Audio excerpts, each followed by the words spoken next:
Hello, it's Dr. Morris again.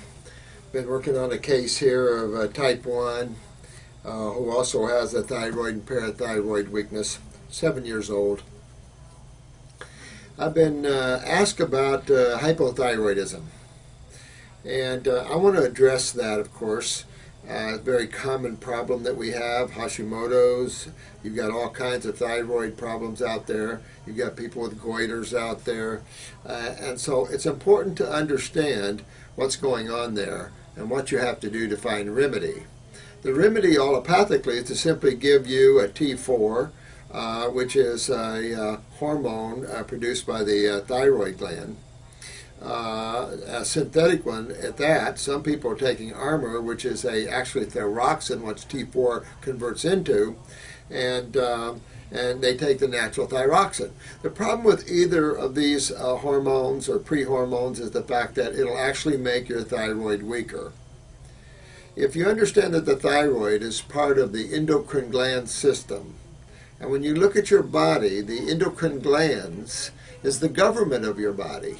Friendly government, not crooked like the one we seem to have right now, but we've got a real friendly government because it realizes it's made from the same thing everybody else is. We're all cells.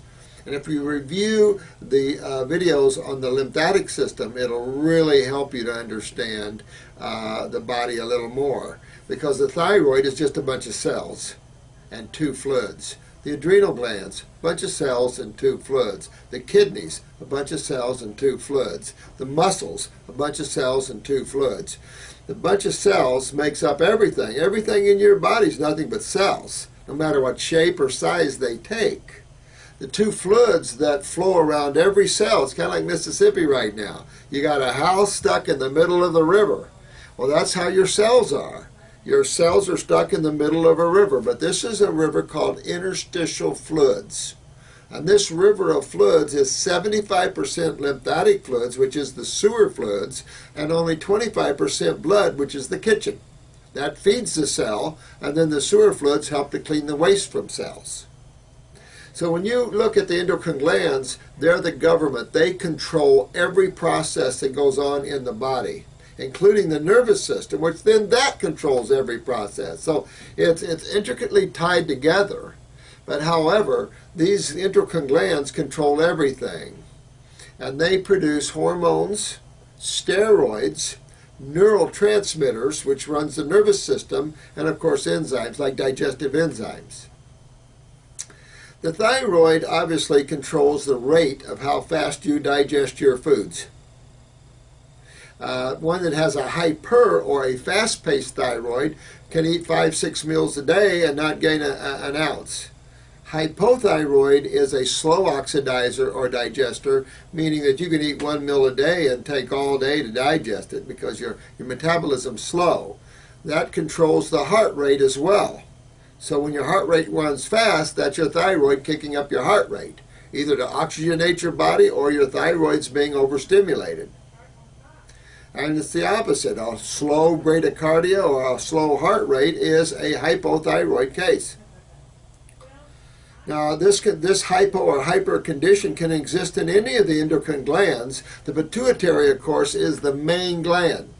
And it controls the thyroid gland by the production of TSH, thyroid stimulating hormone. Most people have a lot of pituitary problems, which is not even considered in allopathic lore. They just focus in on the thyroid. The problem with the thyroid, besides the rate of metabolism and what thyroxine does, is the calcitonin produced by the thyroid, and of course the thyroid's twin brothers, the parathyroid glands. And the parathyroid gland is located on the back and on top of the thyroid glands. And the thyroid and parathyroid glands' job is to control your calcium utilization in your body. Most people don't realize that. So when you see bruising or varicose veins or spider veins or hemorrhoids or brittle nails or prolapsus bladders and uteruses and bowels and skin and easy to fracture bones, depression, big-time depression, parathyroid weakness, the inability of the body to utilize calcium. You can't just take calcium and correct that, or you'll give yourself arthritis. You need parathyroid hormones. So when I'm a cell, let's say I'm a cell in your thyroid, how do you make me weak? How do I not perform for you? What affects my functional ability as a cell anywhere in your body, but we're talking about the thyroid? Well, the first thing's obvious, genetics. And I'm going to shoot another video here on genetics, and this is particularly aimed at the younger folk and what serious problems you guys are facing because we didn't have the awareness to rebuild our cells before we passed our weaknesses to you. So big time problems in young people today, and I need to address that so you guys know how to get yourselves out of trouble. I tried to touch that on different videos here, but very important. I'm going to do one video on genetics. It's a fact. Medical doctors are lost in that world. It's easy to understand genetics. But my genetic memories is how I perform as a cell or how I don't perform for you. And it's memories. It's not me as a cell. It's my memories. Just like you.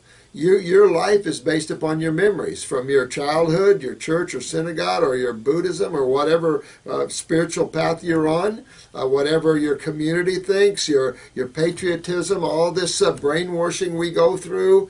A lot of times our belief systems are based upon all false propaganda. And it's until you grow up and you get out into life and you experience life do you learn better a lot of times. A lot of times we respond not with knowledge, but from our belief systems. That's genetics in a sense. And same with cells. My expertise is in genetic remembering of cells. And one day I will do a video on quantum physics and advanced consciousness and